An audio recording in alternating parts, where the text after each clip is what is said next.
Olá, gente, tudo bom com vocês? Aqui quem fala é o professor Margleison.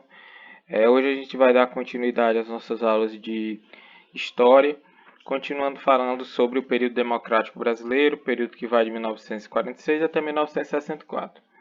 Então, na aula passada, a gente começou a estudar esse período, estudando sobre os dois primeiros presidentes que tivemos, que foi o Eurico Gaspar Dutra, que assumiu após o Estado Novo de Vargas, e também falamos sobre a volta do Getúlio Vargas ao poder. Nós finalizamos lá o nosso último vídeo falando a respeito do suicídio de Getúlio Vargas. Getúlio Vargas, depois de muita pressão, ele vai se suicidar com um tiro no coração. Ocorre uma comoção popular no Brasil e aí a gente vai dar continuidade dos presidentes que assumiram após o governo Vargas. Então, assim, após a morte do Getúlio Vargas, após o suicídio, teve um período de instabilidade política. Quem vai ficar comandando o Brasil nesse período? Então, quem assumiu foi o vice, Café Filho. Só que esse acabou tendo que se afastar por motivos de doença. Quem vai assumir posteriormente é Carlos Luiz, que era presidente do Congresso Nacional. Ocorre uma tentativa de golpe e aí ele é impedido pelo Marechal Henrique Teixeira Lott de dar esse golpe. Ele é retirado do poder e o poder é entregue para o presidente do Senado, que era Nereu Ramos. Nereu Ramos, ele vai completar o mandato até janeiro de 1956, quando foram realizadas novas eleições. E aí nessas novas eleições foi eleito o novo presidente do Brasil, presidente eleito a partir do voto. Nessas eleições vai sair vitorioso o Juscelino Kubitschek de Oliveira. Juscelino Kubitschek ele era um político visionário, gostava de grandes obras, ele era de Minas Gerais, foi prefeito da capital mineira, foi governador, então ele fazia grandes obras e ele estava em plena ascensão, sempre chegando ao poder e se destacando. O governo do Juscelino Kubitschek talvez tenha sido o mais democrático e liberal desse período. Durante o governo dele não houve registro de prisões, de questões políticas aos adversários dessa situação não. Ele era democratado politicamente. Algumas pessoas que tentaram tirar ele do poder, ele mostrou essa habilidade política, mandando soltar, dando liberdade, não quis prender ninguém por motivos políticos. Também ficou conhecido aí como presidente Bossa Nova, estilo musical que a gente vai falar um pouco mais à frente que surgiu nesse período. Então foi um clima de liberdade política diferente de todos os outros. O Juscelino Kubitschek ele vai chegar ao poder depois de uma campanha política na qual ele tinha como lema 50 anos em 5. Ele dizia que iria fazer o Brasil crescer o equivalente a 50 anos nos 5 anos de mandato dele. Então ele queria fazer o Brasil se desenvolver. Para isso, ele propunha o que ficou conhecido como Plano de Metas, que era um programa de, de metas, onde ele estabeleceu as metas para investimento em algumas áreas. Então, ele defendia o investimento em energia, transporte, alimentos, indústrias de base, educação. Foram as áreas que mais vão receber destaque na questão do desenvolvimento aí do Juscelino Kubitschek. Aqui a gente tem alguns exemplos dessa questão do plano de metas que foram colocados em prática. Por exemplo, na questão do transporte, foram construídos mais de 20 mil quilômetros de estradas, entre elas a chamada Belém-Brasília, que é uma das mais importantes até os dias atuais do Brasil. O Juscelino Kubitschek ele tinha uma situação de que toda obra que ele começava, geralmente ele terminava. Uma das únicas que ele não conseguiu terminar foi uma que liga o norte ao nordeste do Brasil e após ele sair até os dias atuais, nunca terminaram. As demais que ele iniciou, todas ele conseguia terminar. Na parte de energia, ele criou usinas hidrelétricas de Furnas, Três Marias, gigantescas e importantes. Ele foi responsável pela implantação da indústria automobilística no Brasil. É a primeira fábrica de produção de carros que vieram para cá. Chegaram a produzir cerca de 300 mil carros aí por ano. Ele ampliou também na questão do investimento do petróleo. A produção de petróleo saltou de 2 milhões de barris para 5,4. Ele também destacou a questão do desenvolvimento da energia nuclear, o início do processo de energia nuclear brasileira, que posteriormente vai ser colocado mais em prática lá durante a ditadura militar. Ele programou o desenvolvimento aqui do Nordeste com a criação da chamada SUDENE, que era a Superintendência de Desenvolvimento do Nordeste. tentativa de desenvolvimento aqui no Nordeste, não deu muito certo. Mas foi um projeto para desenvolver nossa região. Aqui é a fábrica de carros que foram criados no período. Era esse carrinho pequenininho aqui. Posteriormente também veio a questão da Volkswagen com Fusca. E talvez o que deixou o Juscelino assim, mais conhecido, mais famoso, o maior destaque que ele teve, é que ele foi o idealizador da construção da nova capital do Brasil, que era Brasília. Existia um sonho antigo, desde o tempo de Dom Pedro II, de colocar a capital do nosso país bem no centro do nosso território. Uma questão de proteção. A capital até então era o Rio de Janeiro. Imaginar uma guerra, o Rio de Janeiro está à beira do mar. O local facilmente seria atacado. Então, desde o tempo de Dom Pedro II, tinha a ideia de que a capital deveria ser o mais longe possível para estar mais protegida. O Juscelino vai colocar isso em prática. Ele vai lançar uma campanha para a criação da nova capital. Ele vai contratar como arquiteto Oscar Niemeyer, que era um cara genial, um dos arquitetos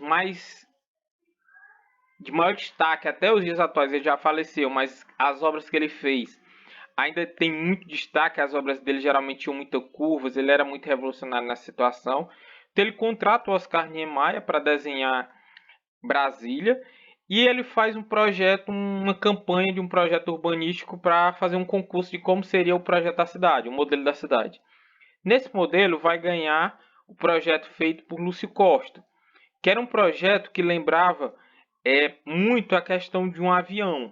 Tem lá até em Brasília, quando vamos falar, no chamado plano piloto, asa norte, asa sul, porque ele lembrava muito o formato de um avião quando visto assim de cima.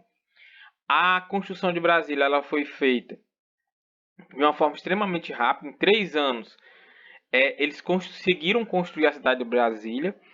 Essa construção ela foi feita muito à base do trabalho dos chamados candangos, principalmente pessoas do Norte e Nordeste que foram para lá, derramaram seu sangue para construir a cidade, principalmente fugindo das secas, da fome, que foram lá em busca de trabalho e conseguiram erguer aquela cidade de Brasília.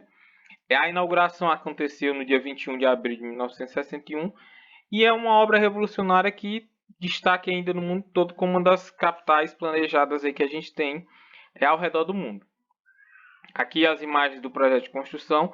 Uma curiosidade é que na época não tinha estradas que ligavam nada a Brasília. Brasília era o meio do mato, uma área, zona plana, que não tinha nada, não tinha água, e era muito difícil de chegar.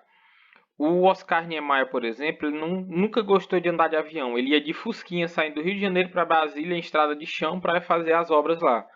E aí fizeram toda a obra de construção de Brasília, foi um grande feito para a época. Aqui a gente tem algumas construções. Aqui está o início da Catedral de Brasília. Isso aqui é uma igreja que existe lá. Congresso Nacional. Aqui é os ministérios onde estão lá. As consequências políticas do desenvolvimentismo. Essa construção de Brasília ela teve um custo. Por exemplo, a urbanização desordenada. Com a construção de Brasília, a gente tem uma intensificação do êxodo urbano. Muita gente sai das regiões mais distantes do Nordeste e do Norte e vai para as grandes cidades. Então, a gente tem uma modificação do eixo. As cidades vão se tornar mais importantes. Para construir Brasília foi necessário muito dinheiro. E da onde tirar o dinheiro? Ele teve que pedir muito, mas muito dinheiro emprestado. Toda a política de desenvolvimento do Juscelino Kubitschek foi feita às custas desse dinheiro que foi conseguido emprestado das empresas exteriores. Então, foi um custo muito grande. Talvez a gente ainda pague até os dias atuais.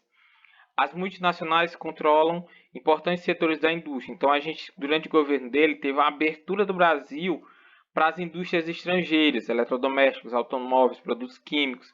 Muitas empresas vieram para cá, causando dificuldade nas nossas indústrias nacionais. Esse gasto que foi feito teve como consequência a inflação e a concentração de renda. Os ricos ficaram cada vez mais ricos e os pobres cada vez mais pobres. A inflação afetava principalmente os mais pobres. Em 1960 teve rompimento com o FMI, a emissão monetária, criação de dinheiro, que aí gera cada vez mais inflação. Esse período também a gente vai ter destaque para algumas áreas. Os anos dourados é o surgimento o desenvolvimento do rádio, era A coisa mais importante era o rádio. As pessoas paravam para escutar as radionovelas, os jornais. O rádio estava em destaque. É o início da televisão no Brasil, quando vai ser trazido para cá o projeto da televisão com a TV Tupi. No início, o Assis Chateaubriand, se eu não estiver enganado, quando ele vai criar a televisão, ninguém tinha televisão para assistir. Ele traz as televisões e manda colocar nas praças para as pessoas terem oportunidade de assistir. Tudo era feito ao vivo, não tinha questão do gravado. A primeira transmissão da televisão foi feita lá e teve a participação de uma pessoa conhecida, apesar de já ter falecido, mas acredito que a maior parte de vocês conhece, que foi a Hebe Camargo. Participou lá da transmissão, da primeira transmissão da televisão. É um período das conquistas do Brasil no futebol. Durante a construção de Brasília, por exemplo, o Brasil foi bicampeão mundial, né, na Copa do Mundo. Teve as duas competições que foram ganhadas em 58 e 62. O surgimento da Bossa Nova, um novo estilo musical que vai surgir com Tom Jobim, Vinícius de Moraes. É um estilo de música mais lento, mais sofisticado. Tem a questão das harmonias que vão se destacar. E após o Juscelino Kubitschek, apesar de extrema pressão que ele sofreu, ele conseguiu terminar o mandato dele sem muitos problemas. O Juscelino Kubitschek ele teve problema desde lá do início. Quando ele ganha a eleição, tentaram dar um golpe para ele não assumir o poder. Ele foi defendido pelo general Lott e passou tanto o governo dele sofrendo a pressão, principalmente da UDN do Carlos Lacerda. Mas ele conseguiu terminar o poder. Nas eleições que foram realizadas depois do Juscelino Kubitschek, concorreram o Jânio Quadros e o outro candidato foi o Henrique Teixeira Lott, que era o candidato do Juscelino Kubitschek, e como vice-presidente o João Goulart, que era o vice-presidente também do Juscelino. Quem vai ganhar vai ser o Jânio Quadros. A oposição, a UDN, chega ao poder. Principalmente a UDN aqui, a gente está falando muito do Carlos Lacerda, que foi o mesmo cara que pegou o tiro no pé que levou ao suicídio do Getúlio Vargas. Mas ficou o Jânio Quadros no poder e o João Goulart como vice era de um lado e o outro do outro. Eles eram rivais politicamente.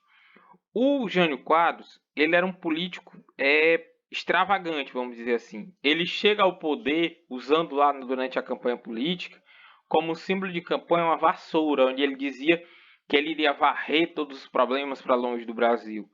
Então ele chega à presidência da República coroando a carreira política rápida e repleta de sucesso. Ele estava sempre ganhando eleições, ele era de São Paulo. Era um fenômeno político, político personalista, carismático, ele era do povão, principalmente com essa questão da vassoura, defesa de austeridade nos gastos públicos, então diminuir os gastos, combate à inflação, apoio à classe média e ao proletariado. Só que quando ele chega ao poder, muito do que ele prometeu ele fez diferente. Ele foi apoiado pelo Carlos Lacerda, que era um cara extremamente capitalista, que era totalmente contra o comunismo. Quando ele chega ao poder, ele faz meio que diferente daquilo que ele vinha prometendo durante a campanha. Então, na questão da política interna, por exemplo, ele congela o salário dos mais pobres, apesar de defender o proletariado, corta subsídios do trigo e o petróleo, faz com que esses produtos aumentem o preço, tem a inflação, e ele, quando ele chega ao poder, ele está mais preocupado com coisas mais simples do que com governar mesmo em si. Por exemplo, durante o governo dele, ele era conhecido por mandar recadinhos em pedaços de papel. Ele fez a proibição da briga de galo, corrida de cavalo em dias úteis, meio de semana. Ele proibiu o uso de biquínis. Então, ele não estava muito preocupado com a questão política em si, não. E uma das coisas que ele vai pregar é uma política externa independente. Ele vai dizer que o Brasil não pode se submeter só ao que os Estados Unidos querem. Então ele vai ser um não alinhado, nem para os Estados Unidos, nem para a União Soviética. Quando ele chega ao poder, ele faz coisas que os apoiadores deles não concordam. Por exemplo, ele reata relações diplomáticas com a União Soviética, China e com Cuba, que eram os países comunistas. E ele fez o ato que foi considerado mais grave. No dia 19 de agosto de 1961, ele chamou o Ernesto Che Guevara, que ele era vamos dizer que o inimigo número 1 dos Estados Unidos, junto com o Fidel Castro na época, líder comunista que tomou o poder de Cuba, e ele chama esse líder comunista, ele vai entregar a maior homenagem que existia no Brasil na época para ele. Então ele está entregando uma homenagem para o comunista. Isso faz com que a UDN, os políticos da UDN, o Carlos Lacerda, passem a começar a criticar ele. Ele vai começar a sofrer a pressão. Os grandes empresários também vão ficar com medo, vão começar a fugir, sair de perto dele. Então, ele vai começar a sofrer. Em 25 de agosto de 1961, após essa pressão inesperada, que ele está com decoração, ele vai renunciar. Tem gente que afirma que, na verdade, a renúncia dele foi uma tentativa de golpe. Ele escreve uma carta para os deputados, dizendo que estavam as pressões que ele estava sofrendo de certa forma, ele vai denunciar o povo, e aí ele faz essa carta. Tem gente que diz que ele fez essa carta acreditando que o povo ia pedir para ele ficar, os deputados não iam aceitar que ele saísse. Na verdade, quando ele fez a carta de renúncia, aceitaram e ele saiu. O golpe que ele possivelmente tentou fazer não deu certo. Então ele vai renunciar, vai sair da presidência. Após ele sair, a gente tem um outro problema. Quem vai ficar no poder? Quem era o vice-presidente era o João Goulart. Era da oposição. Ele era mais o herdeiro político do Getúlio Vargas. E para piorar a situação, ele estava visitando a China, que era comunista. Então ninguém queria que ele ficasse no poder. A presidência foi entregue ao Raniero Mazzilli, que era o presidente da Câmara do Senado. E aí começou uma briga se ele pode ou não pode assumir. Vão deixar ou não vão deixar? Será se ele pode? Ele é um comunista. E começa aquela situação. Quase o Brasil entra em guerra civil. Aqueles que eram a favor do João Goulart, liderados pelo Leonel Brizola, que, se eu não me engano, era cunhado, era genro dele. E do outro lado, as forças lideradas pela UDN, que eram contrárias. Então, no meio dessa confusão, para evitar uma guerra civil, vamos dizer assim, confronto, uma confusão maior ainda, o João Goulart ele só conseguiria assumir a presidência se ele aceitasse que fosse implantado no Brasil o parlamentarismo, que é o sistema, por exemplo, que existe lá na Inglaterra, aonde tem um presidente, mas quem manda é o primeiro-ministro, que é indicado pelos deputados. Então, quem passaria a comandar o Brasil seriam os deputados, o Congresso. Ele deveria aceitar como primeiro-ministro o Tancredo Neves, que seria o responsável por mudar, e para evitar uma guerra, ele aceita. Mas ele aceita não, porque ele sabia do seguinte: a lei que foi estabelecida, o parlamentarismo, dizia que somente a população deveria dizer se sim ou se não que o parlamentarismo deveria valer no Brasil. Então deveria ser feito um plebiscito, uma pergunta para a população. Quando essa pergunta foi feita, as pessoas preferiram a volta de um presidente, e aí ele vai assumir como presidente. Essa, gente, é a segunda vez na história que a gente tem uma situação de parlamentarismo. Lá durante o governo de Dom Pedro II, a gente já tinha esse parlamentarismo um pouco mais destacado. Durante a questão do período regencial, o governo de Dom Pedro II, a gente tinha esses deputados com maior força. Então, na outra aula, a gente vai estudar o último presidente, que é João Goulart. Hoje a gente encerra por aqui. Espero que vocês tenham entendido. Qualquer dúvida que tenha ficado, estou à disposição de vocês. É só entrar em contato. A gente encerra. Fiquem bem, tchau, tchau. E até mais para vocês.